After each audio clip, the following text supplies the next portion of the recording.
Welcome to the Creating Conditions podcast, brought to you by the American Indian Student Achievement Team at the Montana Office of Public Instruction, where we strive to create the conditions necessary for American Indian students and all students to reach their educational and lifelong goals. Creating Conditions emphasizes the proactive effort of shaping an environment to facilitate a desired outcome. It involves recognizing that success often depends on more than just effort. It also depends on the surrounding circumstances. Our team believes all Montanans stand to benefit from the Indigenous knowledge that persists today. We are dedicated to serving all students through the creation and implementation of Indigenous whole child supports. No matter where you work or what populations of students you serve, we are so glad you are checking out our podcast because all students attend school as whole people and whole learners. Hello and welcome to the Creating Conditions podcast. Thank you for tuning in. I'm Michelle Henson. I work as a Tribal Student Achievement Specialist at the Office of Public Instruction. Shroraja, Bazella Vijaya Galleries, Hookbi Abzalaga. Greetings, my name is Crystal Hickman. My Abzalaga name is Watches the Buffalo Go By, and I'm so happy to be here. Thank you for being here with us. And we are joined by some special guests, some fellow OPI employees, and they also facilitate a podcast called The Last Best Learning. And so I'm hoping, they are down one team member because she's out with a brand new baby. But Michelle, do you want to go ahead and introduce yourself? Yes, hello, I'm Michelle McCarthy. I'm so glad to be here and share with you about the Last Best Learning podcast. I work with both Claire and Katrina in responding to what the educators of Montana have shared what they are interested in. We are the content specialists, and I'm science. Katrina, who is not with us today, is mathematics, and Claire covers English language arts, and we share the other content standards. Thanks so much, Michelle. Good to have you here. And Claire, how about you? Do you want to introduce yourself? Yeah, Michelle summed up the podcast. My name is Claire Mikeson. I am the English Language Arts Instructional Coordinator and work, like Michelle said, on content standards. And we were lucky enough to collaborate on our Last Best Learning podcast. And I'm excited to be here today. Absolutely. And we wanted to bring you guys on to first kind of share about this other podcast that's available to educators in Montana or anyone who's interested. But we also wanted to bring you into this conversation as we circle back to the naming of our podcast, which is Creating Conditions. And so we wanted to talk a little bit more about what that means to create the conditions necessary to support students in their academic journey, and specifically tribal students. In the introduction of each episode of our podcast, we note that Creating Conditions emphasizes shaping an environment to facilitate a desired outcome, and that success often depends on more than just effort. It also depends on the surrounding circumstances. Crystal, I'm hoping maybe you can start our conversation off and just share a little bit about what it means to you thinking about creating conditions that set students up for success. Yeah, thanks, Michelle. Right away, I want to slow that whole phrase down for a minute because it's pretty different from how education is usually talked about, creating conditions. So in a lot of mainstream systems, we focus on outcomes. We focus on test scores, benchmarks, targets, deliverables, and fixing gaps, which is part of the work that we do at OPI. But from an Indigenous lens, the question isn't really how do we make our children learn best? It's more along the lines of what conditions do our children need in order to grow to be the pure people they are meant to be. So when I think about creating conditions, my first thought is, the seedling, how our plants grow. You don't stand over a seed and demand that it sprout. You pay attention to the soil, to the water, you note the season, the sunlight, and you remove what is getting in the way. If there are weeds, you pull those things aside. But the most important piece is that you just trust that growth will happen in its own time. And that's a really common way that Indigenous educators think about children. One of the most important ways that we see children From my culture, from my cultural standpoint as a Absaliga woman, is that our children are born whole. They're not born partially done. They're not tabula rasa. They're not needing to be completed. They are whole humans, and they're born with the gifts and the spirit and the purpose that they have. They're not empty vessels, and they're not problems to be fixed or things that need to be intervened in. Learning isn't something we put into them. It's something that emerges when the conditions are right. And so I think for me, when I think about creating the conditions, I think mostly about I honestly getting out of the way. What can we do to help our little seedlings grow? Thanks, Crystal. And I share that perspective or that metaphor of thinking about plants. And I also loved you talked about, spirit, and something that we've been using a lot lately, a term we've been using a lot lately to describe spirit is spark.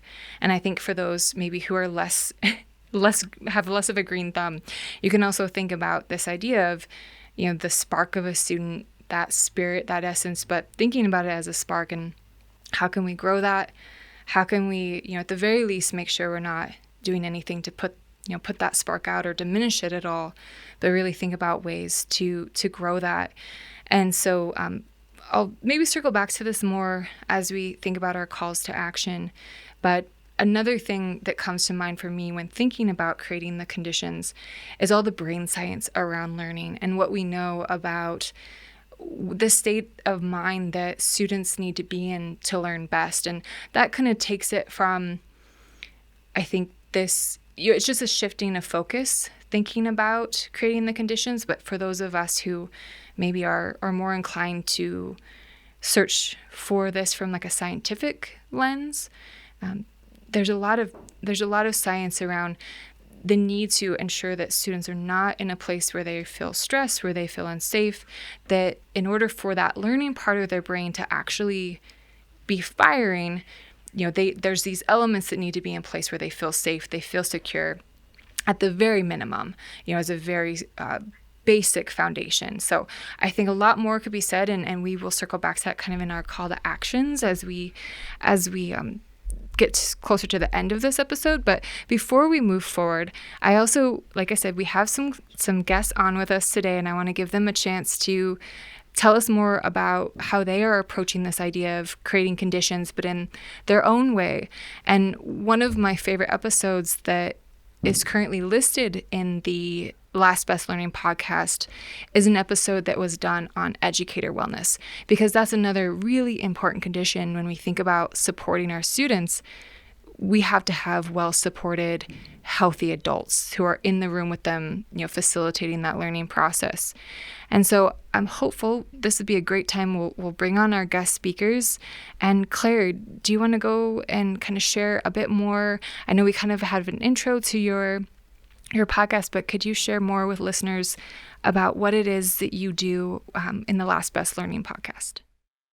Yeah, thanks, Michelle. And I really just enjoyed listening to your guys' description of creating conditions for students. Just then your podcast, I got caught up on the last few episodes today, and it's always so eloquent the way you weave different ideas together. So I'm happy to share about how we kind of support from the teacher end. So our podcast, again, is called the Last Best Learning Podcast. And I was really fortunate to join after Michelle and Katrina had done the legwork of kind of establishing the vision for it and recording the first 3 episodes. So I've been here for a little over a year working on the podcast with them. And it's probably not surprising to either of you that Katrina and Michelle made me feel very welcome and really able to collaborate on determining questions and guests and topics. And I was also able to join for our kind of annual review to see what we've done and establish new goals going forward for this year. But I think the main goal, and Michelle, feel free to correct me if I'm wrong or if you think of anything else, has been and continues to be shifting the focus sort of from OPI as the experts to learning and hearing from educators in the field. because I think there is not necessarily even a misconception, but the perception that OPI is here to kind of dictate, and we have the policies, right? We often provide a lot of professional development for educators, but it's really those educators in the field who are doing the really important work and have a lot of expertise to share. So we really wanted to flip the script and hear from them and their initiatives and the ways that they are supporting both themselves and their students. So our audience and our interviewees have been teachers across the state, administrators. We've had voices from universities and nonprofits that are working within education as well. And our topic selection, our kind of one priority is making sure it's relevant to a broad amount of teachers. So it's not really content specific, but topics that all educators can probably find some sort of foothold in. So those have been initially based on documented needs from the field, and now we've kind of moved towards more ongoing requests from teachers. But we've focused on topics that are relevant. And the great thing about the podcast is that it's pretty digestible to do like a half hour, sometimes an hour. We try to keep it to a half hour. But we focused on things like educator well-being, like you mentioned, Michelle, to English language learning, to artificial intelligence. So it's really fun to kind of run the gamut of topics that we get to address. And going back to your question about creating conditions, I think Michelle and Katrina and I really identify still as teachers, as classroom teachers, even though we're not in the classroom. So we try to pick topics and ask questions and give teachers something that is action-oriented and learning-oriented, so they have a place to start to support their students. Again, we want to elevate their voices, those teacher voices. And I think one of the goals I've had to think more about this question, because we don't always think about creating conditions and articulate what those are. We kind of just have those in mind. But I think it also facilitates a sense of belonging for teachers, because it can be kind of isolating, especially if you're a teacher in a rural school, to be the only one teaching your subject. So I also hope that our podcast is kind of creating connections among teachers and making them feel like they have a community. And you can find our podcast on OPI's YouTube channel, and it's also on the OPI website under the Educators tab, and then our website, our webpage is the K-12 Content Standards page. So all of the podcasts are linked there, and I think we just recorded number 20, so we're amassing a good collection. You are, definitely, and I appreciate what you add to the podcasting world and taking that lens and taking that viewpoint. And I just love everything you said about building those connections amongst teachers too, because like I said, we know that teacher well-being is an important condition to consider. And also we think a lot on our side, from Tribal Student Achievement Specialists, creating connections to school for students. And in fact, we're going to do an episode coming up around that. But I love what you said about making sure that educators also feel that connection, connection to school, connection to the field. So thank you so much for that. And Claire, I'm wondering, what has been your favorite episode so far on the podcast that you've created? I feel like my favorite is often just the most recent one that we've done, because like I said, we have so many different topics, and some of them I don't think I'm going to be interested in them initially, and then I'll learn so much from our interviewees. But I might have a soft spot for the episodes that feature Class C educators, just because I went to a Class C school, I worked at a Class C school, and we don't always get to hear about all of the awesome things that they're doing with those small class sizes. But we have an episode on social emotional learning that is from some educators in Bainville, which I've never been to Bainville. I didn't really know it was a town. And now I know like some really awesome work that's going on there. So that's one cool thing about our podcast, is that we can learn about different little pockets of educational greatness going on throughout the state. Yes, I have a favorite, and it probably is my favorite because it's been a bit since I've been in the classroom. I've been with the OPI for a decade now. And it was September's episode with master teacher Tracy Babcock, who's sadly retired now. And it was her interviewing her 5th grade students. And they did such a great job about telling us what they expected from their education and what their goals were. It was really enlightening. Another favorite of mine is the one coming out in December. So it's the 29th that it'll be released. And I'm not going to spoil it. But if you get a chance, please check it out. It's a pretty good one. I love that. And that I'm very interested, and I'm glad you're kind of leaving us hanging here, something to go find out on our own. So thank you for that. I appreciate it. And so thank you, first of all, Claire and Michelle, for being here. And so we're moving now kind of to the calls to action and thinking about, well, what does this all mean? And one thing I would just challenge anyone who's listening to think about is, what metaphor works well for you when you think about learning and you think about creating conditions? We offered, this idea of thinking of, plants and thinking about growing students, the spark, thinking about how do we, ignite students and help them shine bright, or, whether you want to think about it from that lens of science, brain science. So whatever works well for you, and maybe you have your own metaphor for this, but I would challenge you to think about what it is that works well for you when you think about supporting students, making sure that they are have everything they need in their school experience, and then just walk through a day in the life of your student. Walk through the door that they walk through. Maybe think about the buses or how they get to school that day. Starting there, then walk through the door, walk through the hallway, sit in your room and sit from that student perspective, kind of think about, what does that average day look like? What does it feel like? And just any condition that you can name that you feel like either supports or has the capacity to support, or on the other side, hinders or has the capacity to hinder, the growth of that student, the spark, that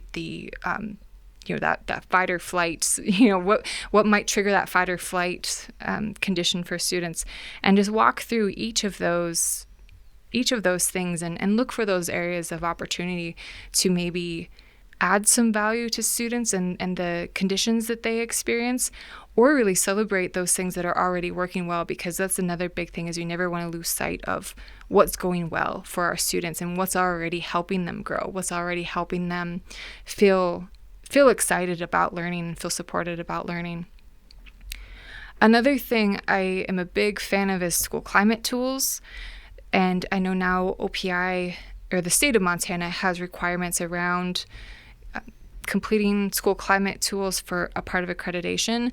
And I hope schools, I know it's a requirement, and that's, an ugly R word, but I hope schools might grow their interest in thinking about school climate tools if they're not already there, because I know some schools that really have developed in-depth school climate tools, and they use them even more frequently than what's required, because that data that you get from school climate surveys really helps you identify those conditions that are going well, the things that are maybe areas for improvement.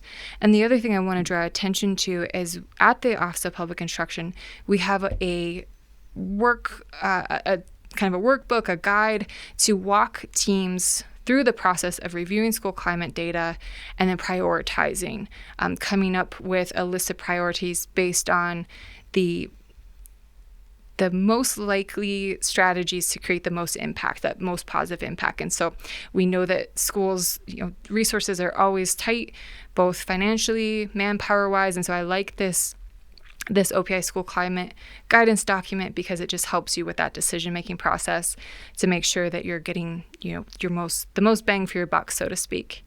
And I also welcome and sort of challenge educators too to think about specifically for your Native students. And if you are interested in some of those nuances around creating conditions for Native students, that's what this whole podcast is dedicated towards. And so I don't want to take too much time to touch on those in this episode, but all of our episodes will be dedicated towards looking at those nuanced conditions that are really important for Native students and just diving deeper into those and exploring those, because often the experience for Native students is different than the average non-Native student, but we don't always take the time to recognize and adapt our practices to meet those unique needs and grow those students, or again, kind of fan their flames. So just thank you again, Michelle and Claire, for being here, and we're wishing Katrina well.